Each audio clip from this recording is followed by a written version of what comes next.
connected to icon.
Yo, Hunt, what's up? Learning is actually trying to discover representations of the data. Let me show you an example. Consider a page on the screen that you're seeing with your eyes, or that the computer is seeing as an image, a bunch of pixels.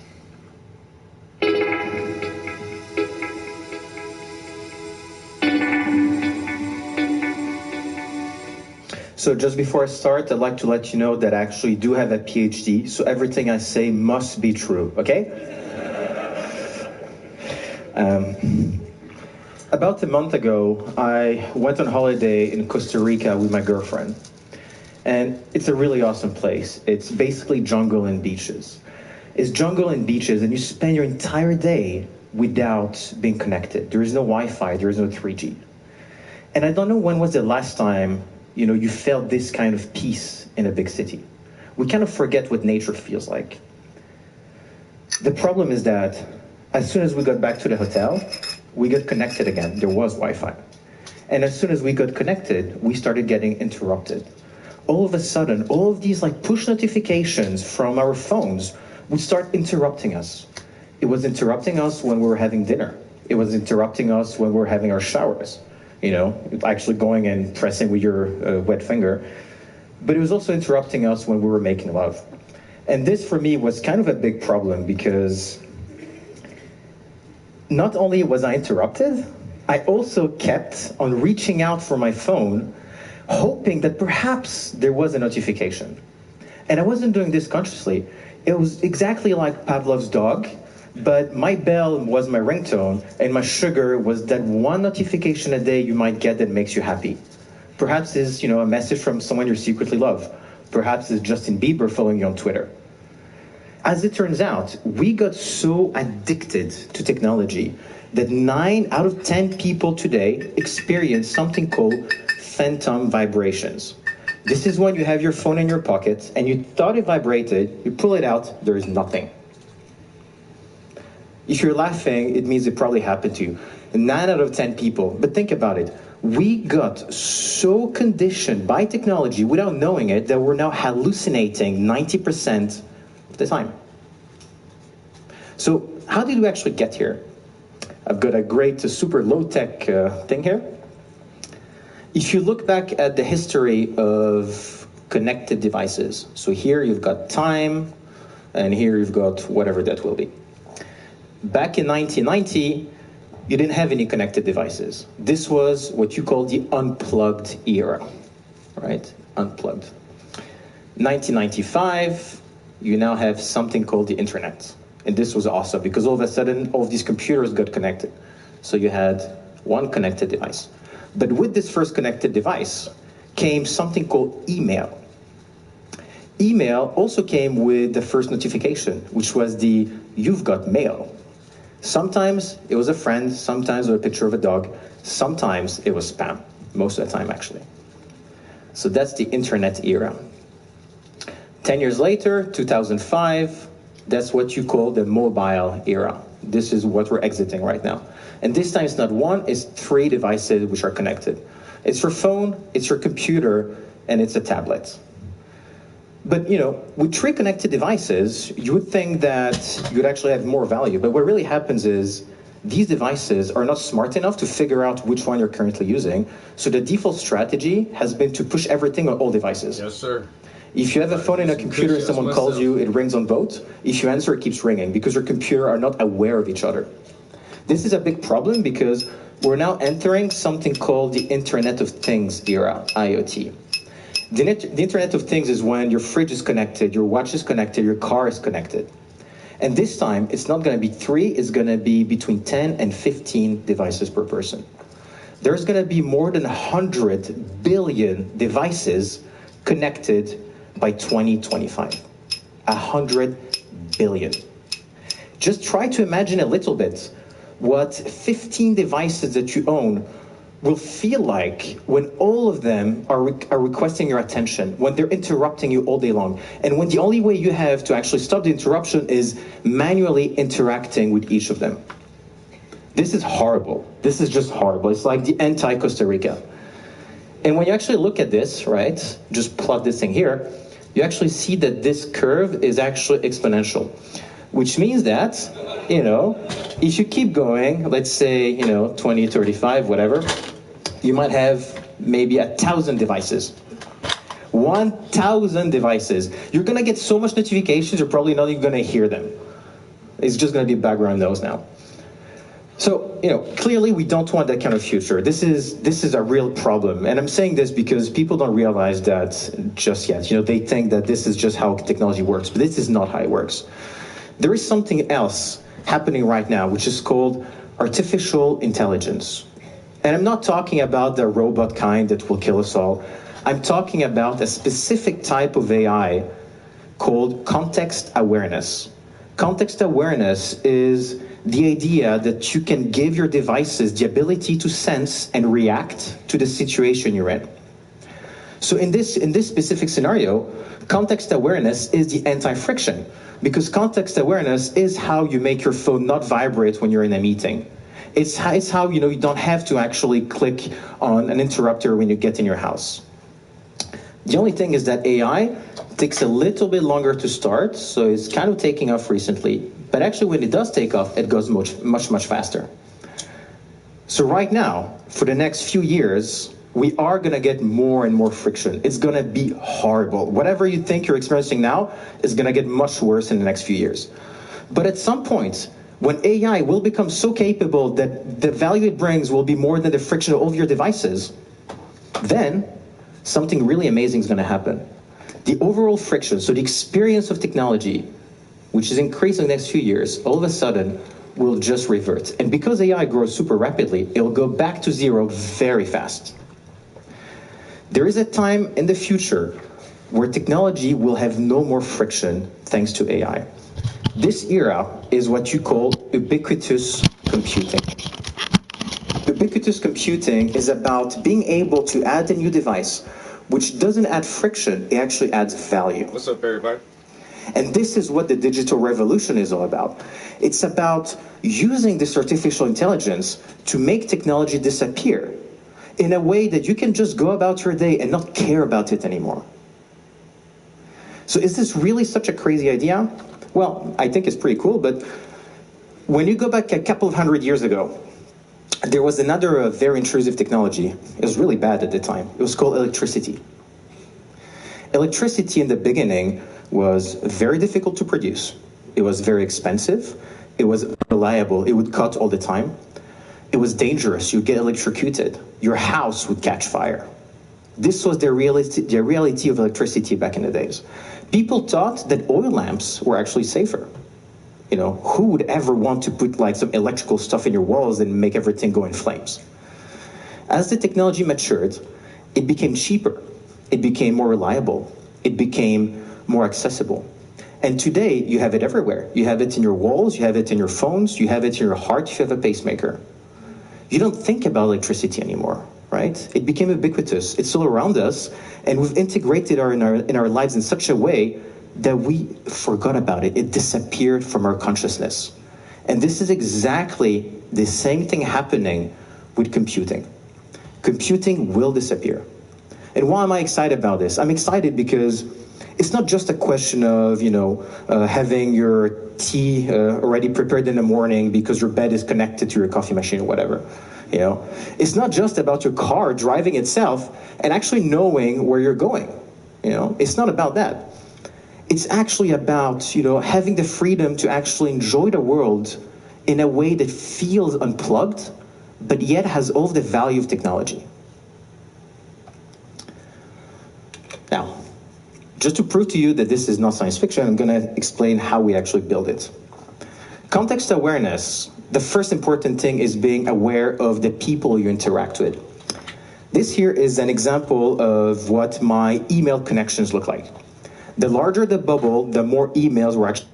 Yo, King, I don't know what really got me on this kick for the past couple of days, but I don't know. You know me, man. I'm into history, Black studies, Egyptology, the occult, shit like that. Very, very interesting shit. I also like technology. That's why I'm streaming right now, because I got the PS4 with the camera, Wi-Fi apps, my laptop, I got plugged in. I got electronics, got the phone, Wi-Fi, laptop going, all kind of shit, you know what I'm saying? So I like tech too. I like technology, and I like the fucking hypothesize just like any other scientists on, what the future may bring. And sometimes I get depressed thinking like, man, I'm gonna fucking die before we actually accomplish interstellar travel or goddamn the terraformation of another planet or a colony on the moon or some shit, because it's gonna come. You know what I'm saying? Star Trek is gonna happen. And it's like, fuck, I wish I could be around for that shit. But at the same time, in the past couple of days, I've just been really, really trying to see what the scientific community is predicting and forecasting as far as artificial intelligence over the next couple of years. One of the things that I've understood for several years now is our computing capacity and how it doubles itself. And the first time I heard that, read an article about it, it was like, every 18 months, our computing capacity doubles itself. And it's like, what the fuck? And that's why you get a new smartphone every year, new laptops, new tablets, and everything every year, because they're able to hold more memory, do more functions with less space, and the growth rate for this is exponential. It's like we are in this digital age, this technology age, this information age, this new fucking industrial revolution, so to speak. And just be prepared for this shit, because the things that we've seen in our lifetime come and go. Like, our kids is going to happen twice as fast for them, and their grandkids is going to happen, so fast we won't even be able to fucking understand that shit. Because, very, very advanced technologies have been obsoleted in my lifetime. The pager is obsolete. Fucking damn near landlines, like the landline phones. Some people still have like landline telephones in their home, but those shits are almost extinct. Payphones are almost extinct. Um, I seen the compact disc come and go. Very, very few people even buy CDs anymore because the technology is outdated, and it was updated to MP3s and iPods and all that shit. And net technology is outdated, and everybody just streams shit now. And we have cloud servers where you don't have to store memory on your own devices. So you don't need an iPad that can hold, over 1,000 songs. Uh, the computer itself has shrunk to the point where we have, 98.9% of all man's accumulated knowledge throughout history right here in our hand, because we can do a Google search, and so, and the fucking touchscreen phone. This shit has come in my lifetime, the internet, all of this shit, so I can just imagine. I always think like 50 years from now, but some of these technologists are saying 15, 20 years from now. The dude who, the CEO of Tesla, the car, electric car company, this guy also has another corporation that is called SpaceX. Space, like outer space, X. I don't understand what that means because X is a Roman numeral for 10, space, 10, space X, or X can be unknown. So whatever, but he said his plans for SpaceX is to make the human race an interplanetary species. And he's working on shit now. So like motherfuckers, and the guy that I forgot his name, the Tesla guy, he was like, in 20 years. In the next 20 years, we'll be manufacturing cars with no steering wheels. Just because AI will have will be so advanced in the next 20 years that we will have self automated driving cars, um, that you won't even have to have fucking ever take control of that shit. It's weird as shit. So just stand up on the new shit, because motherfuckers, the people who dream up these ideas and this technology are regular people, and they have interests, and they have biases, and they have prejudices, and they have plans and agendas on what's all this new technology is going to be used for and capable of.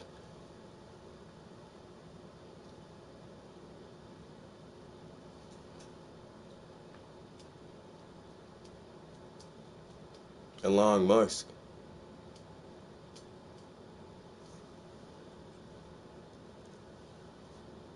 Who is that? Elon Musk? Okay.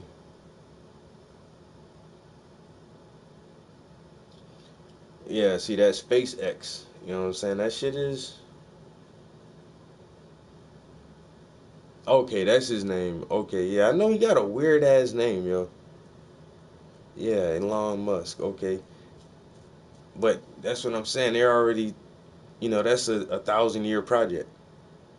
And that's how far in the future these motherfuckers are thinking. I listened to one talk on artificial intelligence, and this one scientist in the field, got a study grant for,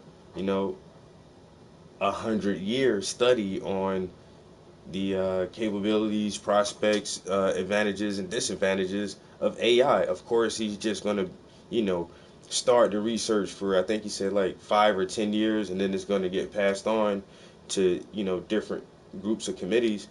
But it's still going to be all on that same agenda, and they have this planned out for this research study planned out for the next 100 years. So these motherfuckers is thinking way well into the future, and everybody else need to get on board and understand what is the fucking come, because a lot of this shit is still going to come to fruition in our lifetime, and our kids are going to have to live in a fucking highly digital world. Education is going to change. uh um global relations are going to be different.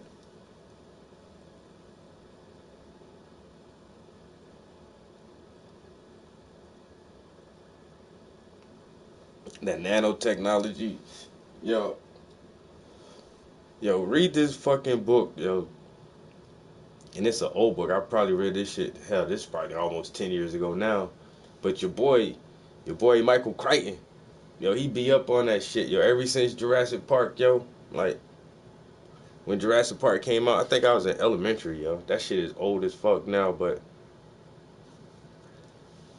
that's the only thing I wanted for Christmas that year. I want Jurassic Park on VHS. I want my own copy of Jurassic Park so I can watch that movie whenever I want to. And goddamn, I wound up getting 2 copies of Jurassic Park. My grandma got me a copy, and one of my aunts got me a copy. But then later on, when I figured out, Michael Crichton wrote the book that the movie was based off of, I want to read this fucking book. That was probably like one of the first long books I read too, yo. Like the first Jurassic Park, that shit was kind of thick, yo. And in the story, the brother was older and the sister was younger or something like that. It was some differences anyway, but Michael Crichton, like even that story about genetically altering animals today with spliced DNA from extinct animals, trying to recreate an animal that's no longer in our environment, and so that's like some future technology. I thought that shit was cool, yo. And so I started reading some of his other shit, yo. And he had Michael Crichton wrote this book called Prey, and it's about some nanotechnology that got loose, and it's it's some facility secluded somewhere way out in the fucking desert, and like the whole fucking research team is there, and they only have like one line of communication to their their sponsor corporation or whatever, but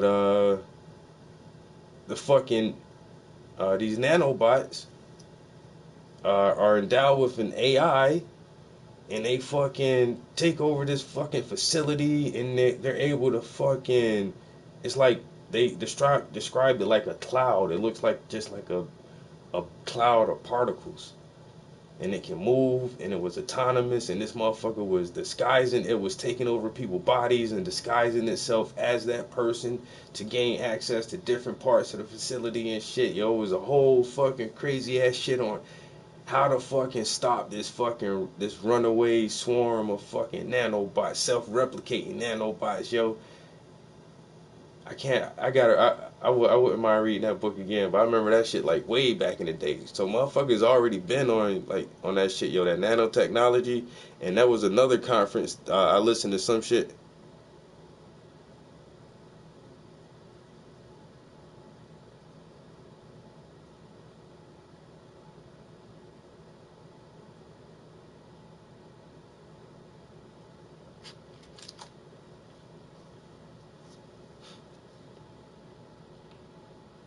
Yeah, Chickens and the Dinosaurs. I wouldn't doubt that either. I think I really did hear like some true fucking, like you say, some real Jurassic Park shit going on. But so I'll let you listen to this one lecture I listened to earlier. Actually, it's some religious dude. He puts out this thing about something he saw, and he gives his religious overlay. I can only listen to but so much of it when people try to talk that religion. See the excitement of those who But he does put you up on took this place conference. at the World Economic Forum, Davos 2016, Life in 2030, Humankind and the Machine. And I'll leave links in the description for the whole thing. It's an hour and a half or so if you want to check it out. Otherwise, here's the first 10 minutes. Welcome to the Open Forum, Life in 2030. I'm Zanny Minton-Meadows from The Economist. Delighted to be back here moderating another one of these terrific open forums. And this is an extraordinarily important and interesting subject. Life in 2030. I think you don't need me to tell you that we are on the brink of a revolution technologically. I believe the World Economic Forum likes to call it the fourth industrial revolution. It's the convergence of many things: artificial intelligence, genome editing, big data, all manner of things together. And what we're going to talk about tonight, we're going to do a little futurology. We're going to ask this extraordinarily distinguished panel, what do they think will be the game-changing technologies? How precisely will these technologies change life? What are the, if any, social, moral, ethical concerns we might have, and how do we make sure these technologies change life for the better? But before we do that, I wanted to get a sense of the... It's the only thing that really gets me, yo. Like, this how far niggas is behind. We left out of all this shit. When all these highly educated people get around discussing technologies, nanotechnology, AI, stem cell research and all this shit, they don't ever bring no people of color to the table. Niggas, y'all don't educate yourselves and start getting with the program, you will be wiped from the face of this planet. Like, literally. I see this shit literally. Are they gonna take off and go somewhere else and leave y'all in this planet to die after they done fucking soaked up all the resources from this motherfucker? But for some reason, we're always left out of every fucking technological conversation, as if we will never ever play a part in this shit. Optimism or pessimism about technology in the room. So I wanted to, in a show of hands, to see whether you think life will be better or worse in 2030. Will you raise your hand if you think life will be better in 2030 than it is today? I would say that's less than half. What do you think? Oh, it looks very optimistic. It looks very optimistic? Good crowd. Okay, good crowd. Well, we'll see if we can have every hand raised by the end, or whether then we'll have no hands raised. But to answer these questions, a really fabulous group of people here, and I'm just going to introduce them all very briefly. Eric Anderson, chairman of Planetary Holdings USA. Eric is a space entrepreneur. He is, for example, a founder of a company that does asteroid mining. That's Eric. I'm sorry? No. And then next to Eric we have Jennifer Doudna, professor of chemistry and molecular and cell biology at the University of California, Berkeley. Then Nita Farahani, professor of law and philosophy at Duke University. Then we have Thomas Hendrik Ilves, president of Estonia, but also a man who learned to program at 13, I gather. And then Andrew Moore, dean of the School of Computer Science at Carnegie Mellon. I'm sure you will agree that this is an extraordinarily distinguished panel, and if that any group of 5 people can tell us with some confidence what the world will be like in 2030, it is this group. So what I thought we'd do to start with is just literally go around the 5 of you and tell me what you think will be the most important game-changing technology or technologies. And Jennifer, why don't we start with you? Well, I would say that the things that come to mind with that question are genome editing, genome engineering, which is what I do, and I'm sure we'll talk more about that. That means being able to change the DNA in cells very precisely.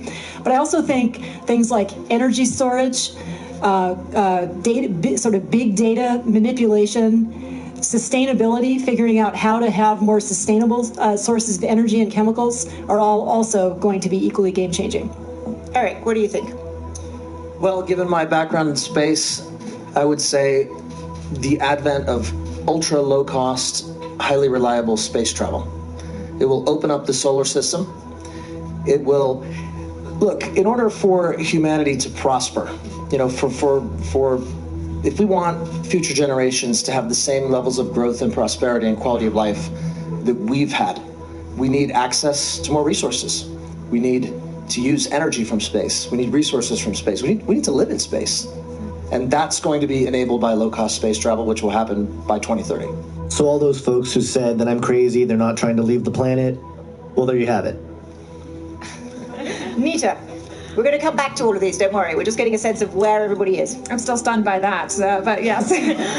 So I think 2 things. One is the quantified self. So many people here probably are already wearing different kinds of fitness trackers and other ways to measure information about ourselves. And I think that kind of access to ourself and learning about ourselves and empowering us to take control of our health and to understand better what's happening is going to be incredibly powerful. And particularly on that front, I think some of the abilities to decode what's happening in our brain brain through the quantified self, like the consumer-based EEG devices that enable you to read the activity in your brain.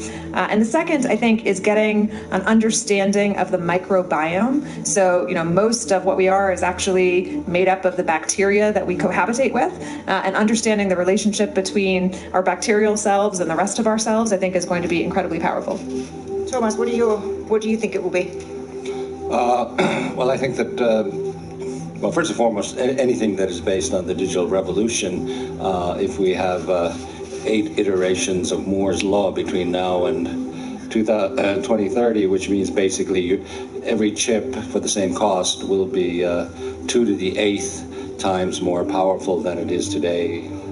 Europe, if it doesn't get its act together, both in education and in also its legal system and approach to digital issues, digital single markets, or becomes protectionist, will fall behind. And countries like India have huge potential to become major players, not in the traditional military sense as we've had up till now, but in fact as a primary source of innovation.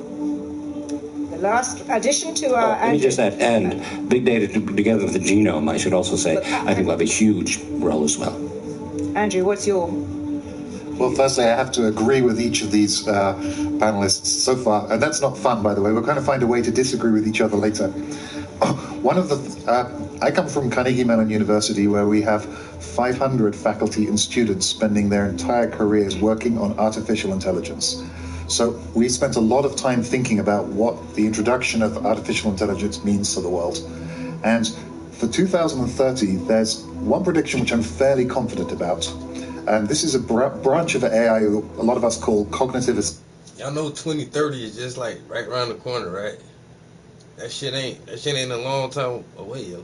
And they're talking about 14 years from now.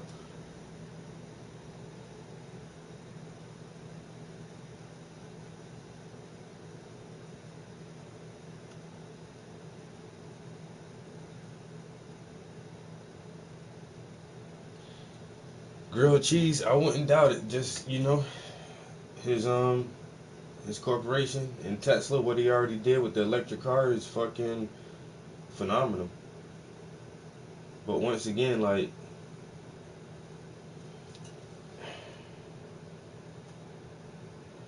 European domination has not been good for everyone else. And these new technologies are just going to be more ways to exploit poor people and make the wealthy rich. We need more resources. We got to go into outer space. So now we got to, we're going to start laying claim to, different areas of space and asteroids. And I mean, the conference they had in the 60s about, look, whoever gets to the moon first, nobody can claim it as for their country, and they agreed on that. But how long will shit like that last? And then that's something else to go to fucking war for, because I mean, the elite are just war people. Like, and you already know this new technology is going to be used in some kind of bad way. Genome editing, that's right back to the super soldier program, or the superior race shit. Everything, hope for the best, but always prepare for the worst. And there's a lot of negative shit I see this going to be possible in just the next few years.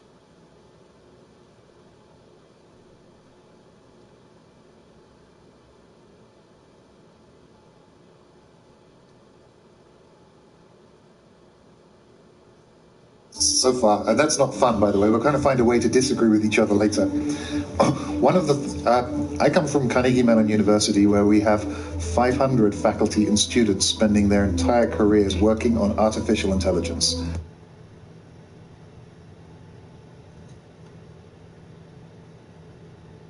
Yeah, so you're gonna be goddamn what, 40? You know what I'm saying? It just, shit gonna be crazy by the time we like in our 40s and 50s. The shit is gonna be fucking real different, yo. Real different. As different as it is for our grandparents. Once again, for your grandparent to use a fucking iPhone or Skype, you know what I'm saying, or Instagram, you know what I'm saying, that's how it's gonna be for us. It's gonna be like, yo, what the fuck, we ain't had none of this shit when I was younger. Like, I'm saying that shit now over and over. Like, I try to explain that shit to my son, like, nigga, I ain't had touchscreen shit when I was your age, bruh. I had Wagon Trail on a box ass computer with a green screen and some fuzzy ass letters on that shit, yo. I swear, yo. I remember Atari, and now motherfuckers got 4K Ultra, OLED, PS4 Pros. Like, shit is fucking crazy. And that's just in 30 years. And just in 30 years, but like they say, the technology moves so fast, so the increments are gonna shrink. You know, it took us fucking 1 million fucking years to get out the Stone Age. It took us a couple of 100,000 years to get out the Bronze Age. And then the Steel Age. Then the fucking Steam Age, Industrial Revolution. That shit was just a little more than 100 years. You know what I'm saying? The post-industrial revolution, like skyscrapers and all this shit. And now we in this fucking digital transition, and this shit, everything is just happening in a faster and faster pace, yo, because we already have thousands of years of information to build off of. So we ain't got to keep doing all that shit over and starting from scratch. So, and now it's to the point where these motherfuckers are admitting. They literally admit that some of the fucking programs that they make to run algorithms like the stock market and shit like that, the programs update themselves, and the programmers don't really understand like how the program does it, how the program learns new shit. It's already out of their control a little bit. You know what I'm saying? Where they not really sure, like, it works and it works better, but we're not really sure how it's doing it. And, you know, just that shit is like, word? Okay. So we spent a lot of time thinking about what the introduction of artificial intelligence means to the world. And for 2030, there's one prediction which I'm fairly confident about. And this is a branch of AI a lot of us call cognitive assistance, which is basically the little speaker on your shoulder giving you advice all the time. So one thing I've noticed at Davos has been the big CEOs and the statesmen wandering around often are accompanied by assistants with clipboards and calendars on the phone and checking ahead to make sure everything's ready for them. And if you look at how things like Apple Siri and the Google search engine and other systems like that are evolving, more and more they're helping with these kinds of cognitive assistance. So by 2030, I expect that an elementary school teacher, it will be as though he or she walking into the classroom has a bunch of experts around them reminding them, you know what, Betty was looking miserable last lesson, see if you can find out what's going on. Or, watch out, there's a warning that the weather's going to get bad and the kids might be alarmed. So I'm imagining a world where we all have a bunch of cognitive assistants helping us. And that's not just a convenience. It will be very transformative in how we work. But this is an extraordinarily broad range. So we have genome editing, we have ultra cheap and reliable space travel, we have the quantified self, we have the broad big data digital revolution, and we have cognitive assistance. Now, I want to ask each of you, because I think you, Thomas, you mentioned this. One question is how these all interact and how these all come together. And so for the two of you who, and I think genome editing and the quantified self are in the sort of health biological side of things, are we going to have, Jennifer, designer babies by 2030? Yes. What does that mean? Can you explain what will the process of, will we be able to choose our offspring's, eye color and so forth? And because that will then raise lots of questions. Tell us what life will be like in 2030 in terms of genome editing. Well, that's 14 years away. And right now, we have the technology to make very precise changes in essentially any kind of cell, including in human embryos, and it's actually already been done by a group in China. And so what's coming, I think, in the future is the potential to make changes to the human genome that will give us cures for disease, as well as potentially what one might term enhancements, however you want to define that. I think two things really hold us back right now. One is ethical challenges, figuring out how to deal with that societally, and the other is frankly just our lack of knowledge about the genome. We don't yet know enough to be able to really make the kind of program changes that you're talking about, but it's coming. And I would like to just add that I actually think this connects very importantly to what Eric said about space travel, because I think that if you want to have humans traveling in space, we're clearly going to need to have genome editing to protect ourselves from the radiation damage and all sorts of other things that will come up in that unique environment of space, and we can talk more about that. Eric, I'm going to come to you and whether we need to have a genome editing for space travel in a second, but Nita, what's... Oh, so they're going to motherfucking engineer a separate offshoot human species who can survive, you know, ultra high radiation levels, or, you know, different atmospheric pressures, or, you know, they can be able to breathe oxygen that has a higher level of nitrogen in it without it hurting them, or, you know. But we're already thinking about that shit, you know, genetically engineering people so we can survive on in different, you know, extraterrestrial terrains and shit.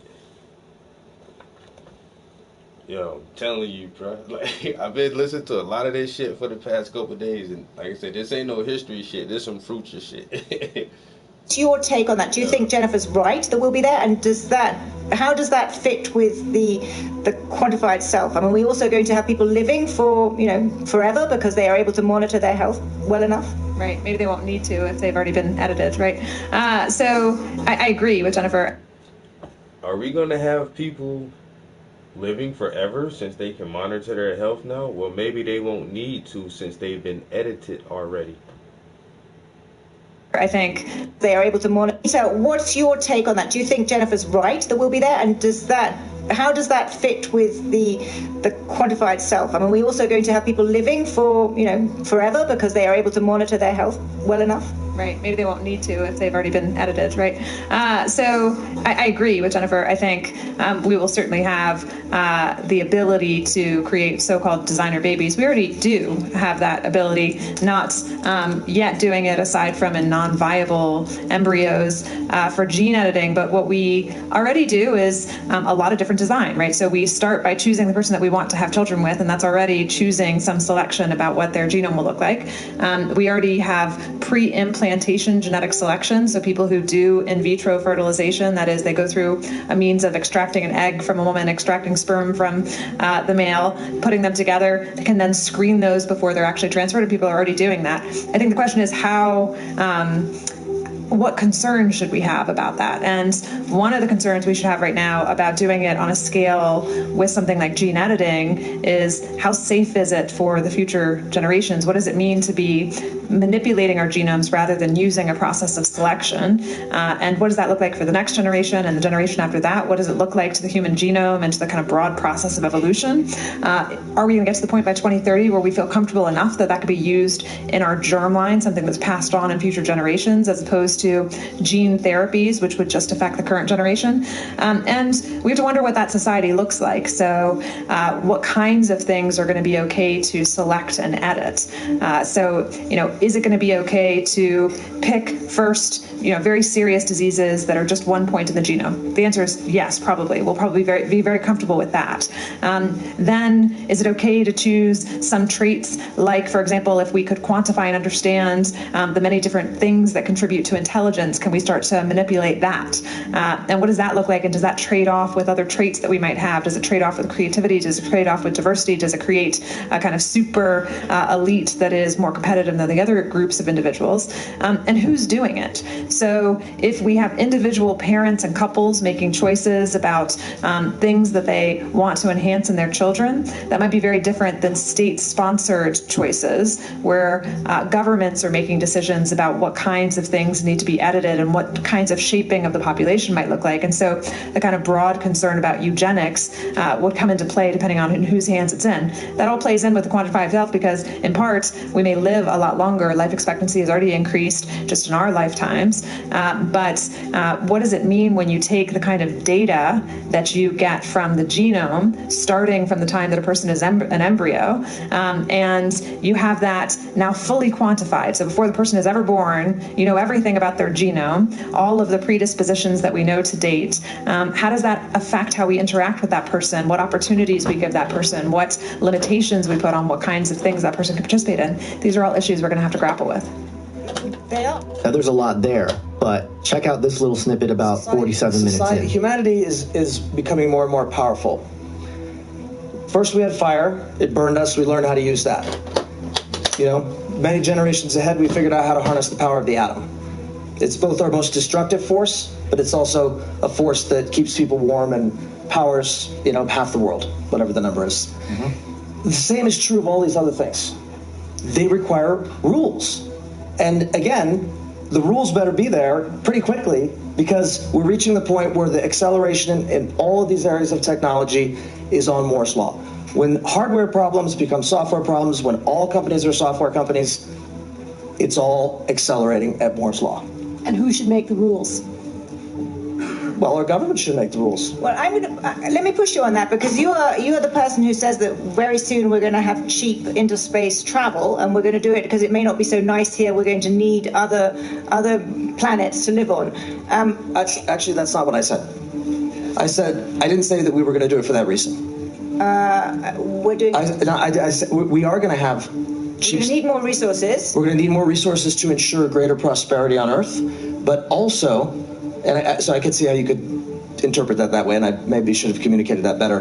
But the other major thing, which will be one of the great moments in the history of life, on par with a single-cell organism becoming a multi-cell organism, is that we will become a multiplanetary species. Sorry, guys, I know this is a serious subject, but this guy made me laugh, okay?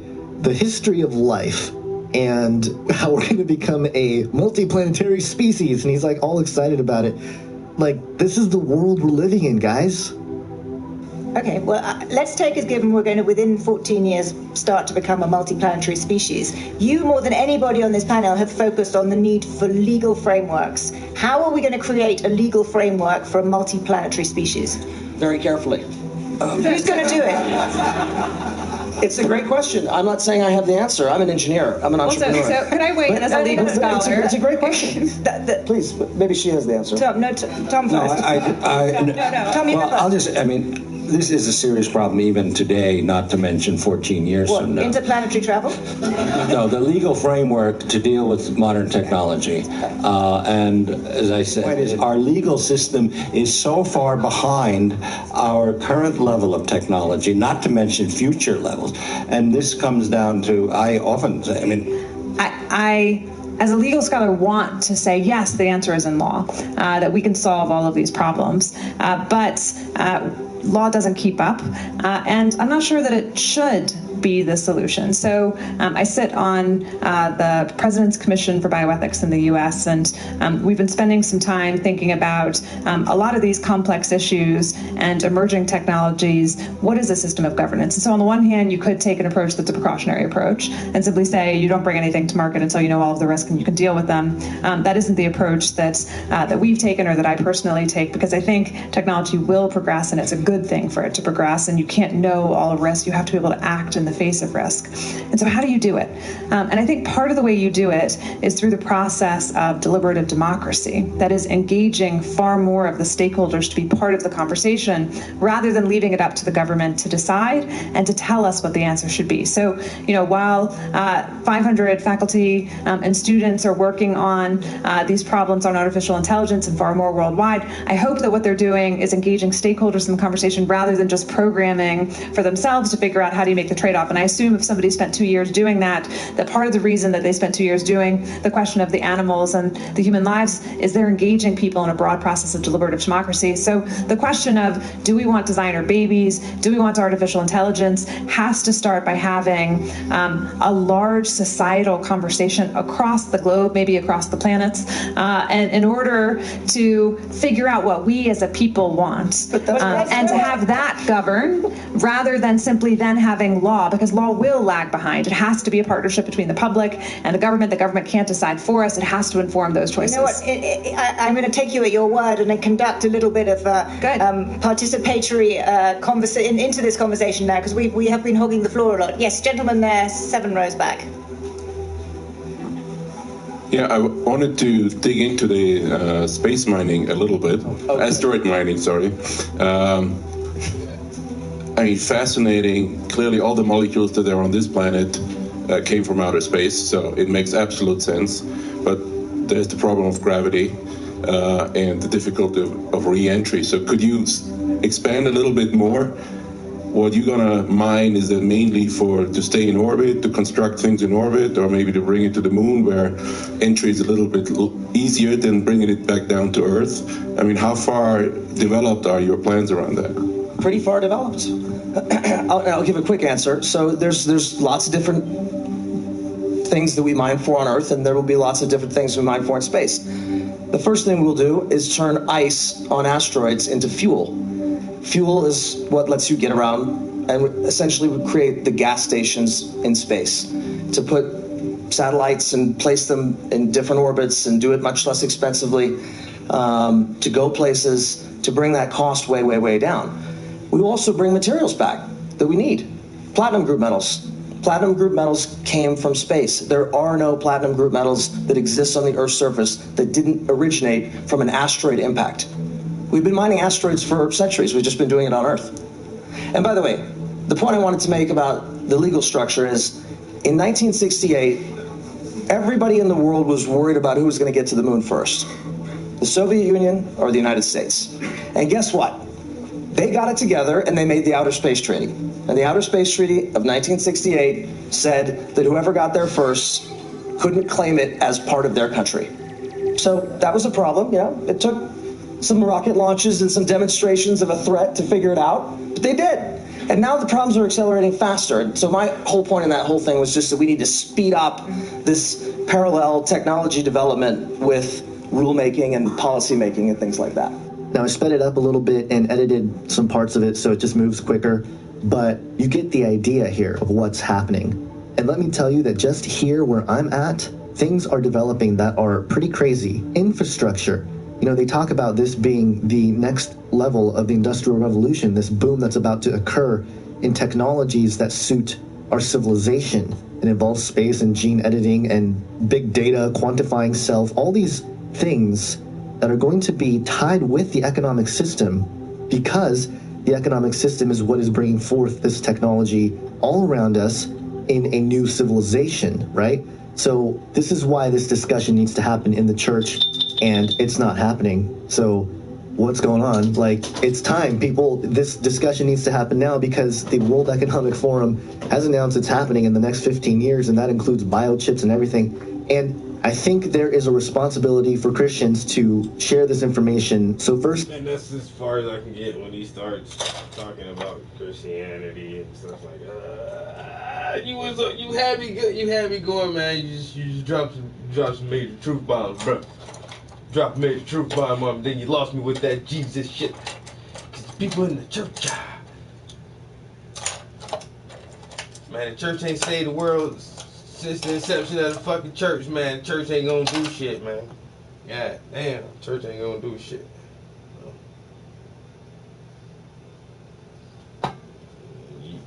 You have more success outside the church.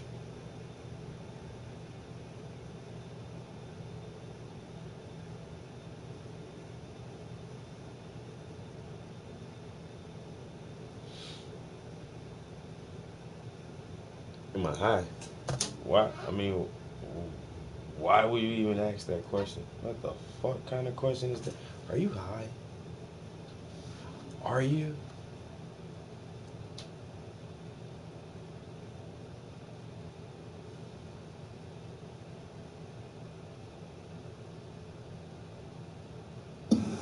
we look and we see the condition of African people today, on the bottom, as Garvey noted so many years ago, everywhere he went, the African man, the black man, is on the bottom of the economic, social, and political ladder. Those circumstances have not changed. In many instances, they are getting worse. We will find, if you go to Barnes and Nobles and some of the others, numbers of books asking, can the African survive? Our very survival into the next century is in question. I often note that our children looked at the series Star Wars, and I noticed that in the beginning of that series, there were no black people in the movie at all. And I noted that whenever then the European looks into the future, there is not a black man there. They had animals, robots, and everything else, operating rocket ships and so forth, but not a black man was there. Which means then, ladies and gentlemen, those who think that they're in control of creating the future do not see the African man there at all. This means then ultimately, if we look at the task that our children must perform, that the basic task of the European child is conservative. To conserve and maintain the advantages that the European already has, and to enhance those advantages. So that means they're rearing in their homes, in their communities. That means their education then is basically conservative. Because since they already have the advantage, they seek then to maintain that advantage. When we then look at the African child, we see a very different future. And I've often said then that future is revolutionary. Given the condition that our people are in today, our education cannot be then conservative. If we are to save our people from starvation, if we are to remove our people from the bottom of economic, political, and social ladders, then we must overturn the current orders of the world. I just listened to a panel of distinguished intellectuals, predict technological changes and advances over the course of the next, 15, 20 years. That lecture was, I think it was last year, 2016. Now I'm listening to a man who was speaking in the early 90s. Been trying to tell y'all the same shit since the fucking 90s. Because he already saw this future coming. You know what I'm saying? Past, present, and future. That shit all one. You know what I'm saying? The past is now. The future is now. If you ain't got no power, you can't manipulate none of that shit.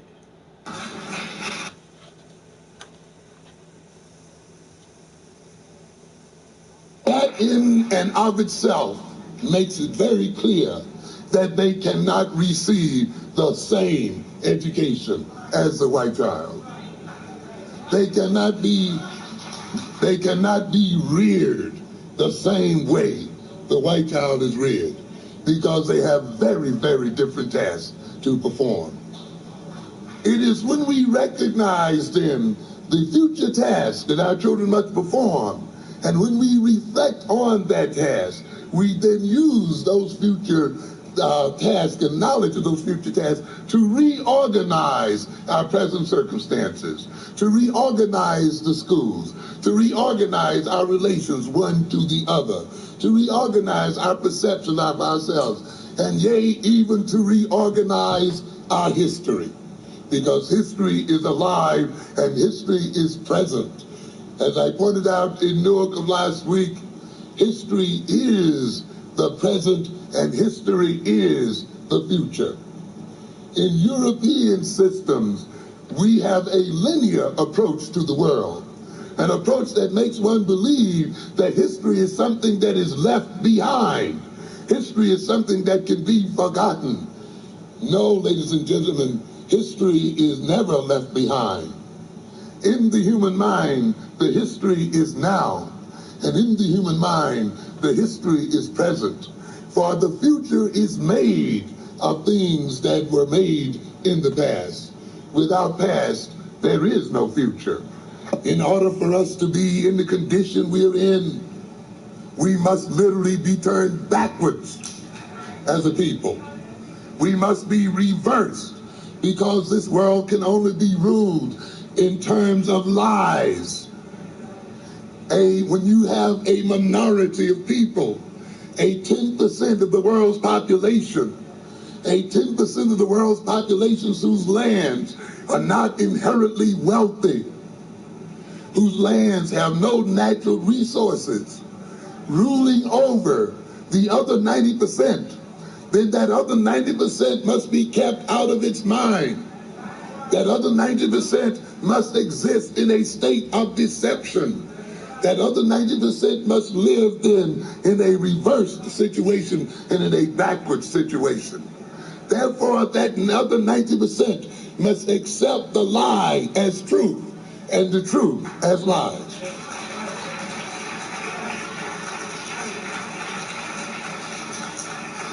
I've said that the major differentiation between Eurocentrically oriented psychology and Afrocentrically oriented psychology under oppression is that it is a political necessity that the black man be out of his mind.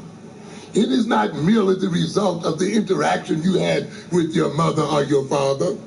It is not merely the result of the absence of your father in the home, or the absence of role models in your communities, or all of these other things we hear day in and day out. It is not merely the result of that. It is ultimately the result of the need for the European to maintain power and domination. And these things are but an effect of that need. You had 2 Sundays ago a bunch of Negroes trying to explain the disparity between the education of black females and black males. A pathetic situation. Pitiful. They went to Yale, went to the University of Chicago. The experts that they had what? Set up. And of course those experts gave them the answers that they wanted to hear. And then they are presented to African people as experts. But if they'd gone to the people themselves, I'm sure they would have got a different set of names and a different set of people. But those people did not appear in that paper. So we get people putting effects as causes. You see, oh, it's the absence of a black male model in the neighborhood. But how does the absence of the black male model occur? Why is it necessary for that absence to be there? How did that happen? That is never dealt with and discussed. It never gets around. So you have a bunch of experts discussing secondary situations. Oh, he's not there. And minor situations, locked up for and being making a them criminal. appear to be major. That is why they're teaching at the University of Chicago and Yale. Because those institutions are just as much and more of a part of European domination as any other institution. And yet we say that they give us a good education. And we talk and we feel so good when we send our children there without any African consciousness. They are being sent there to be destroyed.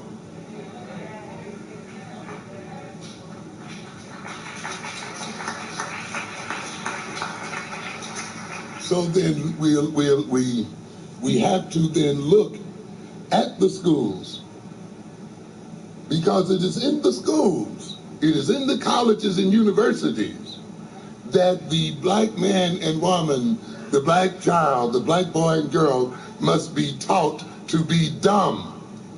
That is the purpose of the schools. Let us recognize it.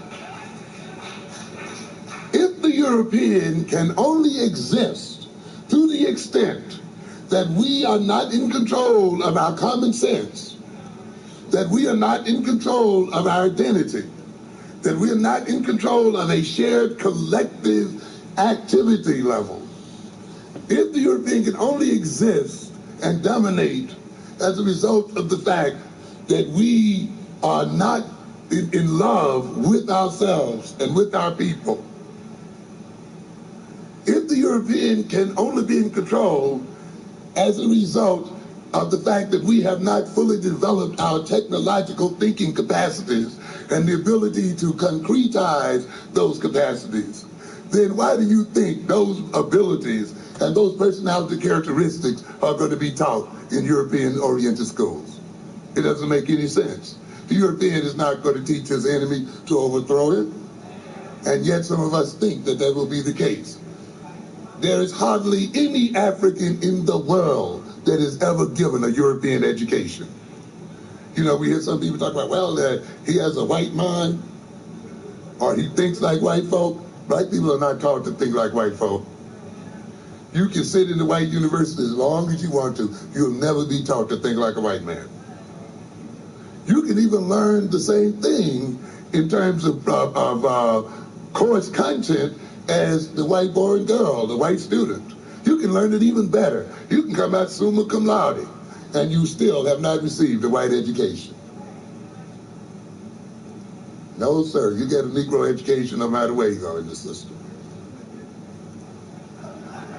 I wouldn't complain.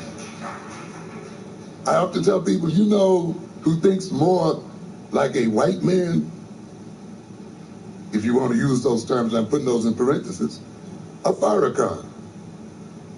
Yeah. Yes. How do we say that? Because you see, if you're taught to think like a white man, like white people, you want your own nation. That's what white folk want.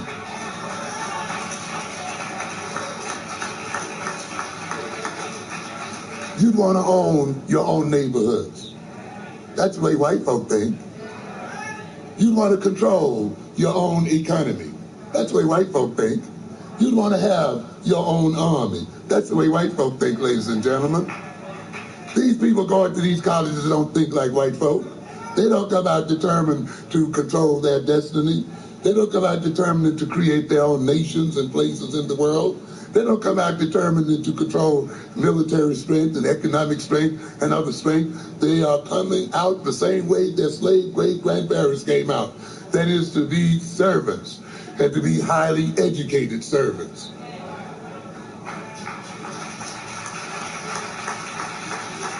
I know it hurt to hear that shit. That is why a Farrakhan fights them. Cause you went to college and you got a degree. You got 2 degrees. Oh, you a uppity. Oh, you still a servant. You got your own army? No. We still slaves. Working for the man. Making them richer and richer. No matter how smart you is. You know who think like a white man? A Farrakhan. Because he got his own nation. His own economy. You know what I'm saying? Own laws, their own schools. The Nation of Islam. That's how everybody should think. And most people go to college and get highly educated and still don't come out wanting to control nothing of their own. They just want to get a good job at a good company and make the owner of that company filthy, stinking rich. Because they see themselves in a Farrakhan who says, I don't want to sleep with your women. I don't want to marry women. I don't want to live among you. I don't want to have anything to do with you. You're dirty, rotten, and regressed as a people. You represent a destructive force in the world. And we are going to remove you from power. And we are here to see that your influence on the world ceases and is put to an end. We are here to take rightful control of the wealth that is under the lands of our people and take rightful control of our minds. We are here to put you in your 10% place in the world itself.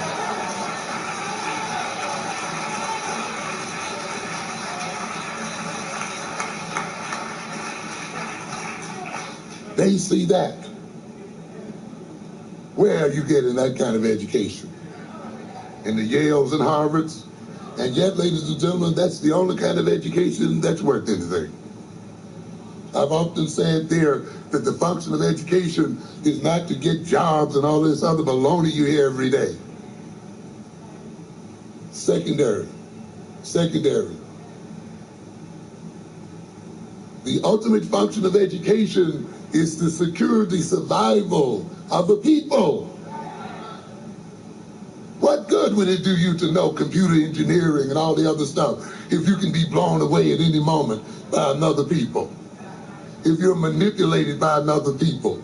If the other people continue to maintain the instruments and the power of production? What does it mean to have knowledge when AIDS can be let loose on the African community and destroy our communities? Knowledge is not enough. Knowledge must be welded to purpose. It must be welded to a sense of peoplehood. It must be welded to a sense of destiny. And that is when it becomes protective of a people. You may fill your head with knowledge and skills all you want to, but you can be destroyed by AIDS and all other kinds of germs and all other kinds of warfare and lethal weapons and all other kinds of controlled instruments that the European has in its power. Until that knowledge and education is welded to a sense of nationhood, you are not receiving a good education at all. And therefore, a good education must be measured in terms of the degree to which it protects your survival and interests as a people, and not otherwise.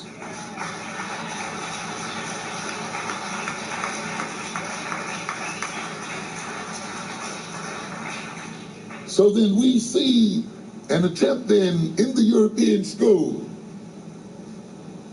to distort and to retard the potentialities of the African mind. And the education is designed to do that. And you say to yourself, well, okay, but I know some people who think technologically and this and that, and they got through, you know, because we can say a lot about that. But let us just note this. Sure, you know some people who are very important at NASA, who have made great instruments, perhaps that have flown out on the space shuttle and all of this kind of stuff. Great. But look at the nature of that knowledge and look to where that knowledge is applied and to whose benefit it is applied before you get too happy about it. The chief thing that happens when the African person educated in Eurocentric schools does manage to maintain a mathematical mind, a highly logical, brilliant mind, is often that mind is alienated in the sense that it is permitted to maintain its logical and other functions only at the price of separating that individual emotionally, socially, and culturally from his or her people. So that the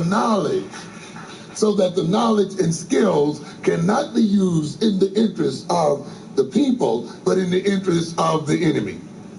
As we often say, when one is alienated so that one's capacities and ability can only be used for whose benefit? The benefit of aliens. That's the source, of strangers, of people other than ourselves. That is the reason why I've said often that the more degrees we get in business administration, the fewer businesses we have to administer. That is the reason I've said often that there is almost a monotonal relationship between the number of blacks and African Americans receiving degrees in economics and the number of Korean businesses on 125th Street.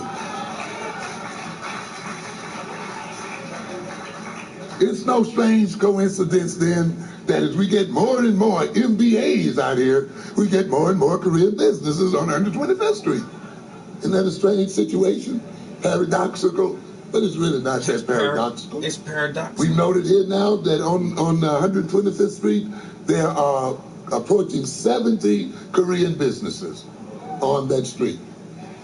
You try to name me 20 black ones on that street.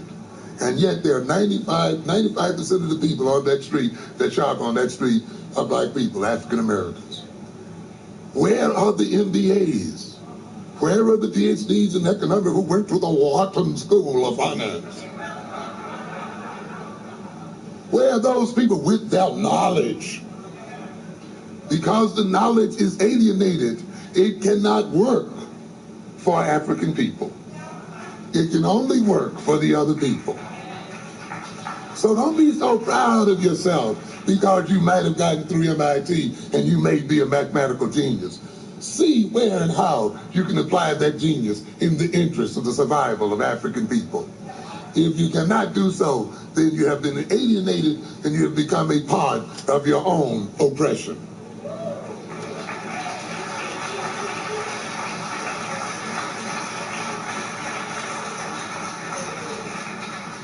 So we can see then this mind is controlled by the nature of its inputs. All right, I know that was too raw for some people. Oh, shit. All right, guys, I'm about to wrap it up right here for 2 reasons. 1, I have work tomorrow. It's my last day of the rotation, so that's good. Nothing can get me down. 1 more day of work, and then I have my days off where I can get up in the studio a lot longer, chill with you guys, work on this piece, try to get this thing as close to completion as I can in my next couple days off. Start on some more projects. I got to get some photos off my camera. Damn, one of my favorite artists passed away, yo. Tamara Madden, yo, R.I.P. Just had to say that. What else, yo?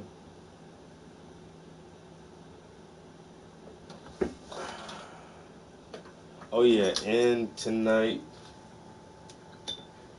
is, you know, I gotta go watch my show. Gotta get ready for this while I eat some dinner.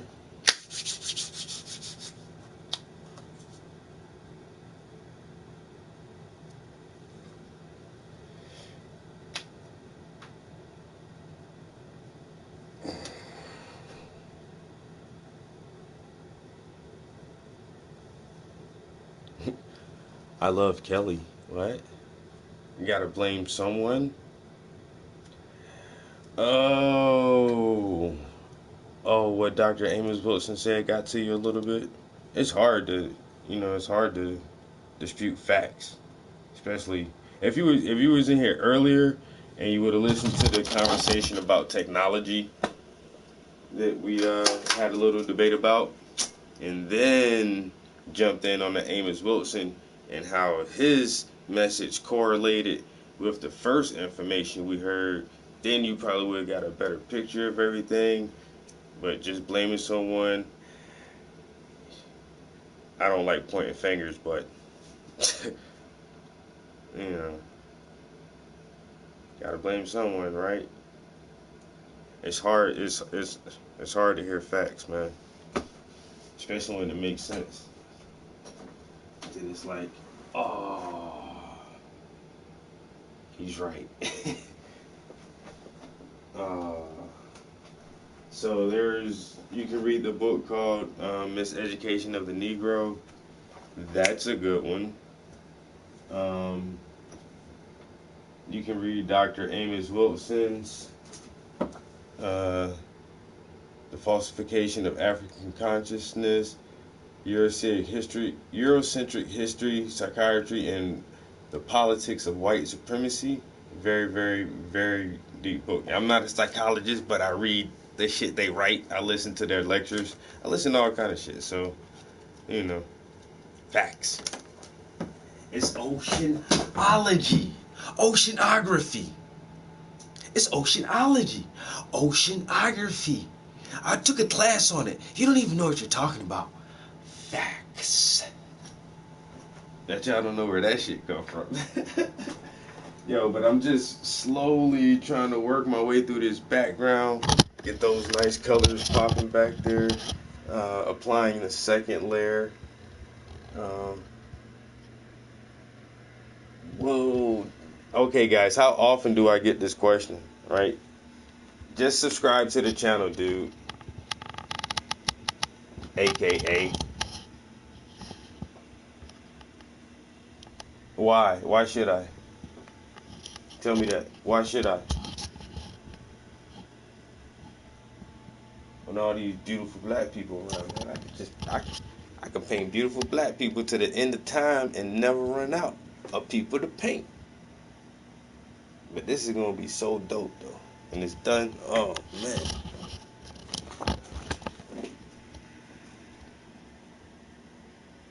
And she got that tattoo right there in between her breasts. That's gonna be hot. Okay, so do you know a white artist who always paint black people? Do you know a white artist who, paints black people half the time? Half the time, evenly. I paint a white person, I paint a black person, I paint a white person. Do you know a white artist who does that? Do you know a white artist who paints a black person occasionally? It's not very many, When you think about white art and white artists and you go to galleries and museums, it's lots of paintings of white people. I think that niche in art is pretty much covered. I think there's enough white people out there painting white people, keeping galleries and museums full of paintings of white people that I don't have to jump in on that part. You guys got that covered, Nice. I think I'm going to go ahead and do this and carve out this little niche and get more of brown and black people out there in the public view so that we can be seen as artistic and cultured, It's all good. It's hard for some people to understand that concept, but wow. But it's okay, bro, because I get this question like at least once a week. It used to be like once a month, but I don't know.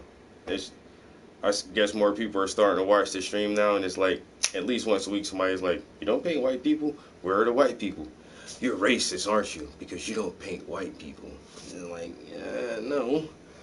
And that's not it at all. Yes, most artists do care. That's why you didn't say, oh, well, this one artist, this is a white guy, he only paints black people. You can't say it. So you just say, artists don't care. Yes, they do. Because if they didn't care, you would see, when you go into art galleries, you would see more paintings of black people. That's because artists care who they paint. People like to see things that are familiar to them, that remind them of, their lives.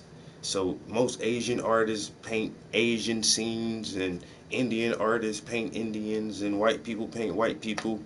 And so I'm black, and I like painting black people because we're fucking cool. We got dreads and shit, you know what I'm saying? Like, you know what I'm saying? Wear gold teeth and shit like that. You know what I'm saying? You get tattoos of Africa.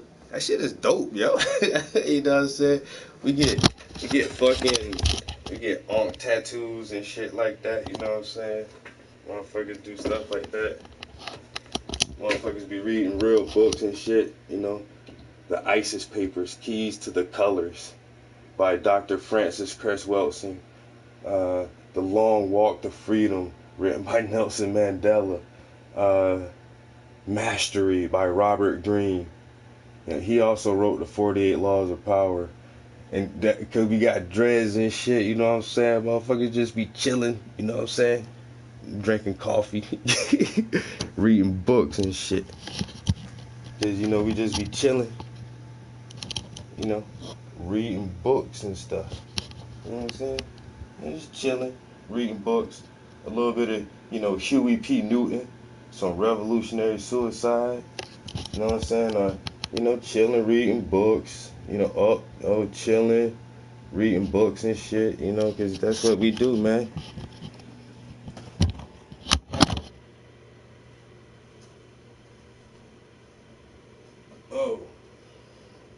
touch my canvas. Wet paint, watch out. Damn, I got wet paint.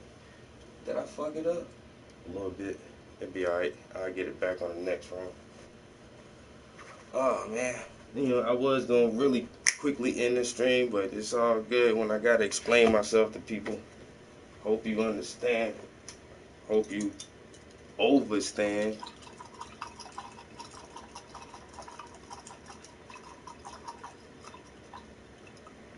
Imagine that, a world where black people love themselves so much, where they just want to see themselves all the time, where they don't really want to be like other people, where they want their own identities, their own music, their own culture, their own art. Wow.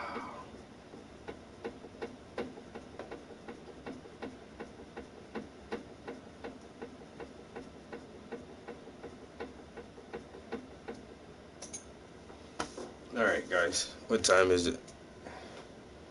Boom, that's why I was shooting for 8:30. That way I can go catch the last 30 minutes of the last episode. I already watched it twice, but I'll watch the last 30 minutes again, and just to walk me into the new episode for tonight at 9 o'clock. You know what I'm saying? Because they got Rick in a fucked up situation. They done stormed the fucking castle. Now the dude all the way from season 1 came back. He done fucking knocked Rick down, got his ass at gunpoint, said, yo, we got Negan coming to get you and shit.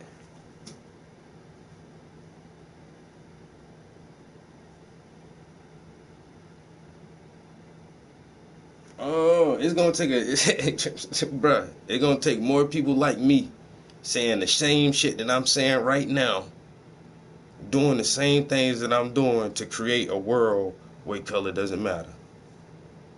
Because the people in charge created color. You speak English, then you use English definitions. The word itself, English, the language, where is that from? England, the Englishman. So we use all his definitions. So if I call you white and you call me black and we call him red and yellow and brown, that's because it has been defined by who? Not by me. Caucasian, Mongoloid, Negroid, all that shit, mulatto, quadroon, octoroon, all these classifications, all these definitions was created by who? Yeah, so if you want to see a world where color doesn't matter, you need to find more friends like me. Because I understand what it means, and you don't. Obviously, you're not black. Because I understand what it means to have color in my skin in a world where the power is held by people who don't have color in their skin. It's more about power for me. You know what I'm saying? It just so happens that certain groups of people got more power than other people, and they break it down by color. I call individuals by name. I call structures and institutions by what they are.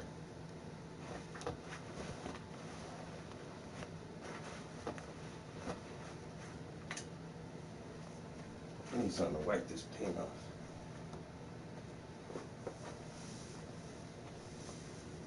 Yeah, it's a difference.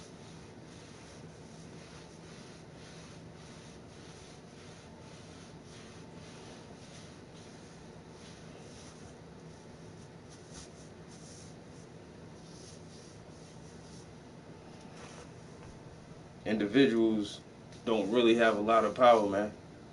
But when you get enough individuals together in large enough groups, they can form councils and cabinets and governments, schools and executive boards, make real important decisions that affect people that don't get to participate in decisions. You know? So yeah, classification is necessary. Names are necessary too.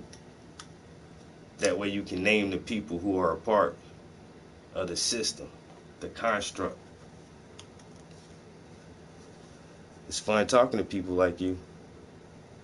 My man, AKA Graveyard Alliance, aka Eye in the Sky. What it do, bro? Yeah, because the dude, Fatal, aka, is just, you're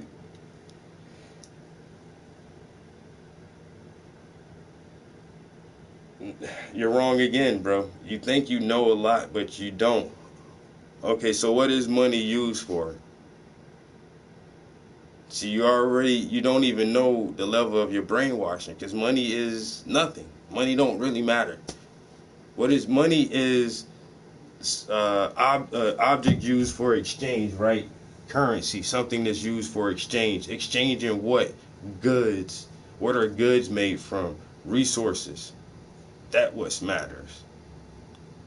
Control over the resources of the planet. If you own a bank, if you and all your homies are shareholders in a central bank that makes money for a nation. Most nations don't make their own money. They have central banks that make money for them.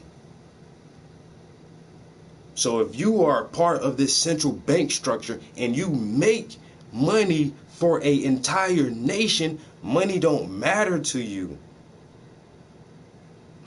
Money, I make it out of this paper, out of thin. Y'all want to give me some treasury bonds? I'm gonna print up 1 billion Federal Reserve notes. Here you go, America. Take that. You know, but we're gonna increase the interest rate on that a little bit. Just get that shit from your citizens out their taxes each year. You know, IRS taxes. Throw that our way. You know, federal and state taxes. Throw that our way. So when you make money, you control money. Money is not the end all be all. It comes back to power. Stick with the program, man. Send you all my money. I need it for exchange. Like I said, is there a way to have a currentless society? Yes, it is. Am I in a scanner box? Yes, I am. Do I know I'm in a scanner box? Yes, I do. So I gotta play the fucking part just like everybody else play the part. But do I own land? Yes, I do. Property? Yeah. So play your way and try to find a way out the fucking box. Cause shit, the box gonna get tighter for you real quick. Shit getting tight for everybody real quick. So you gotta make maneuvers and play like a little rat. Keep your head down like a one following the maze. While you bury your little way out the side trap. Get all the way out that bitch.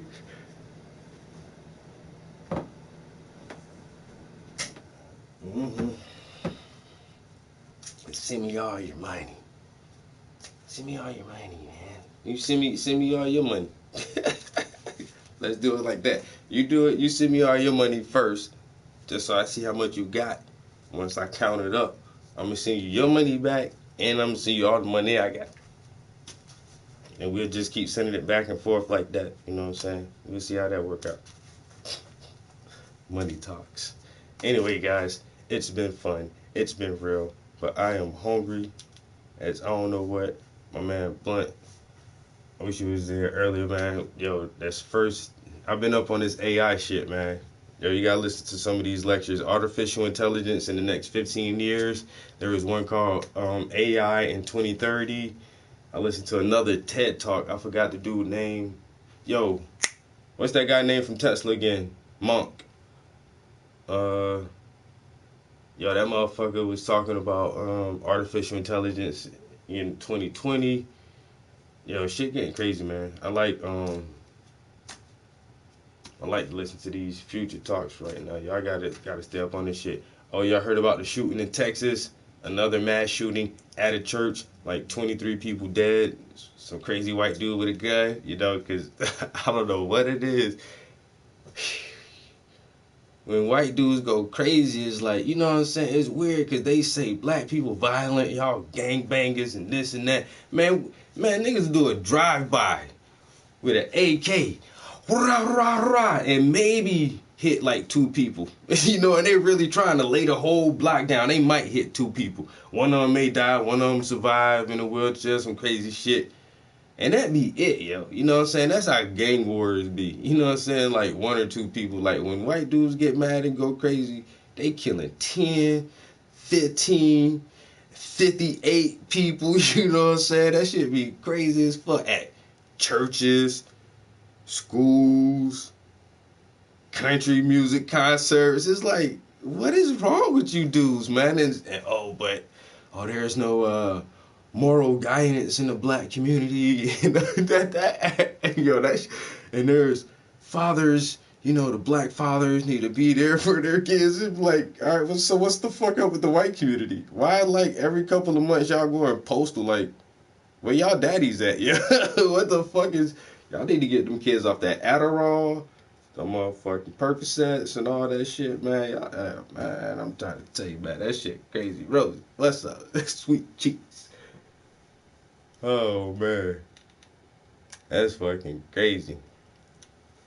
Yeah, normally a kid that gets hit. Nah, not normally. But this last thing in Texas, yeah, like a 14-year-old girl died. A baby, like less than 1 year old, died. Shot by some crazy white dude in the church. That's like what happened in South Carolina a couple years ago. Dude runs up in there, just shoots 9 people in the church for no reason. Like, white power. They need to die. It's like, man. It's crazy. What else I heard in the news? Oh, that scare about the electromagnetic pulse, EMP. It was supposed to happen yesterday and shut down the power grid. Obviously, it didn't happen because we still got the fucking internet. You know what I'm saying? So that shit came and went and blew over. Jesus didn't come back and none of that bull crap. And Antifa didn't fucking shut down the government. So watch out for those scares and shit. Yeah,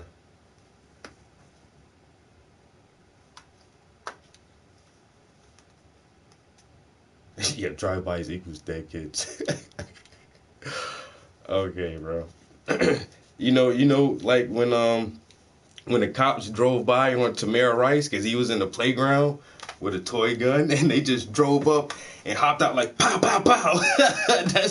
That's the kind of drive-by you talk when kids die, because that shit was woo.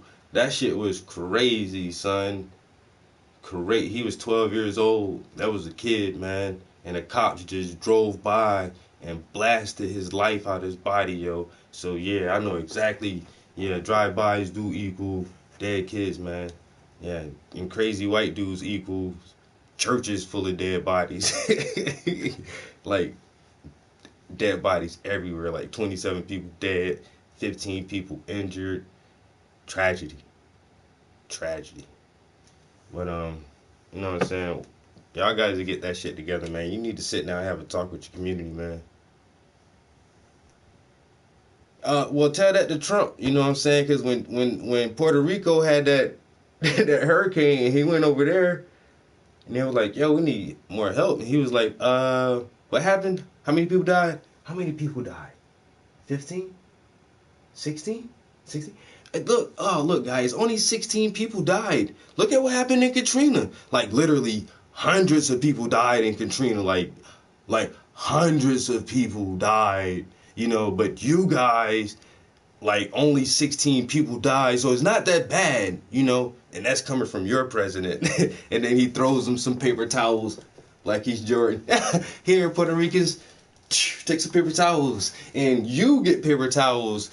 And you get paper towels because, you know, loss of life ain't good. I guess. Oh, man. You guys are funny. You're funny. Watch out now. Subscribe to the channel, man. And don't forget to hit the notification button so you know every time I come in here, it'll pop right up and you be like, oh, let me hurry up and get on that shit. You can be on your way to work or wherever and still catch the show without missing a beat. Don't forget to subscribe to all my social media sites at Paintings by the Prince. For my new viewers, yes, my name is actually Prince, like royalty, like the son of a king, but that's a European definition. The true word is negus, royalty, negus, Negus. But yeah, Paintings by the Prince. That's Facebook, Instagram, Twitter, Tumblr, DeviantArt. Find all my stuff up there. Thanks again for guys just kicking it with me, chilling with me. This was a little bit longer stream than I normally plan. Like I say, I work 12-hour shifts, and so this was an after work stream. I normally like to stream early in the morning and get up in here for a couple hours just to get my day started.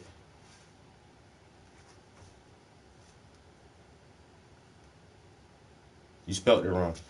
No. I gotta get my name changed legally. Then I'll sign it differently. But you're funny and I like you. Stick with the program. Yo, guys, always remember, I say it a lot, yo. You guys are awesome. I can't say it enough. Appreciate you guys stepping in, chilling with me. Chase your dreams. If you're not chasing your dreams, you're chasing somebody else's dreams. Invest in yourself. If you got a craft, master your craft. Once you have your craft mastered, figure out a way to make money off of it. Then you live in a dream.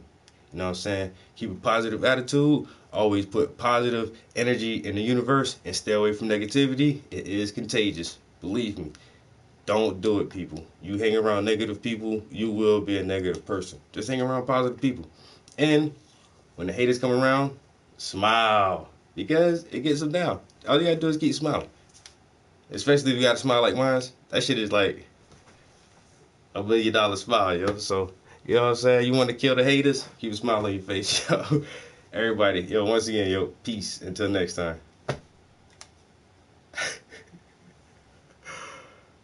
What?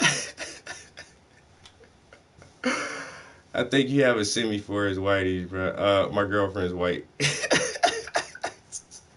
Bow. Peace out, guys.